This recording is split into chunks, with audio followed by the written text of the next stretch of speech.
Welcome to Chord Help. This is my brand new series where I'm going to talk about everything pertaining to chords. And so since this is the first one, we're going to go very basic, but it's definitely something that a lot of new players struggle with. So if you're a newer player, you're going to want to watch this. So here's what the struggle is. A lot of new players have difficulty moving from chord to chord.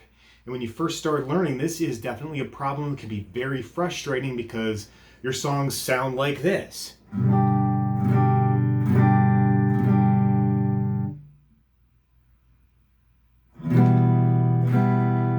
And you don't want it to sound like that. You know, you're getting the chords, but it's not coming along fast enough.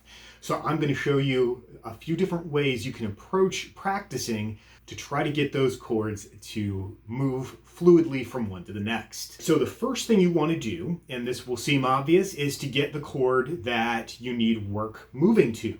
So for today's example, we're going to take a look at a chord that seems to throw some beginner students off, and that is C major. So I'm going to bring that chord up on the screen here, and of course get it here as well. And so the first thing you want to do is make sure each finger is in the right spot.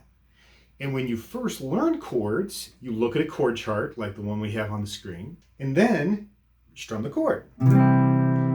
But when you're doing that, what you should do is just get one finger at a time. But that is not going to work long term.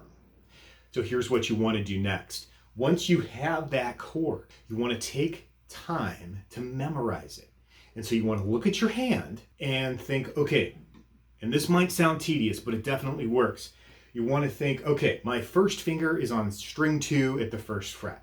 Make that clear in your mind. Remember, the idea of practicing is to make the unclear clear. So now we know that's a fact. That's where your first finger goes. Second, your middle finger goes on string 4, fret number 2. Third, etc. So what you would do with that information is kind of look at your hand, memorize those positions, then take your fingers off. Then don't put your hand on the guitar. Keep it away from the guitar. Look at your fretboard and visualize where each finger should go.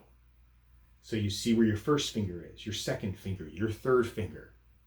And then you try to get your fingers there as a whole as quickly as you can. Now, it's okay if you miss and you have to adjust. The goal here is to try to move away from fingers one at a time to a C chord as a shape where your fingers already know the locations of the notes.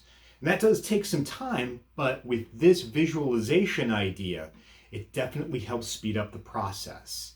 Now, the next thing that you can do is this. Get the chord, all right? If you still have to look it up, that's perfectly fine. You know, you're still learning it.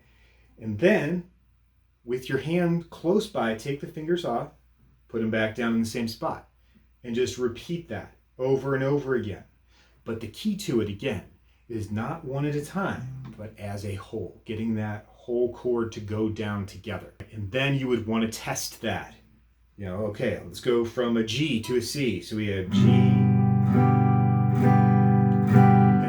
get that chord to come down all together as a shape rather than as individual fingers.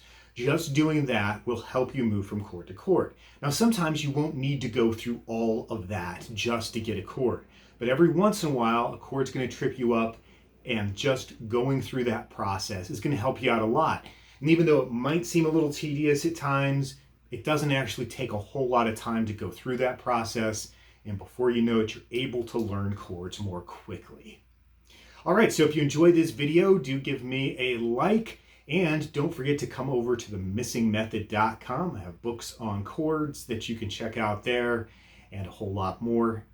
And I will see you in the next video.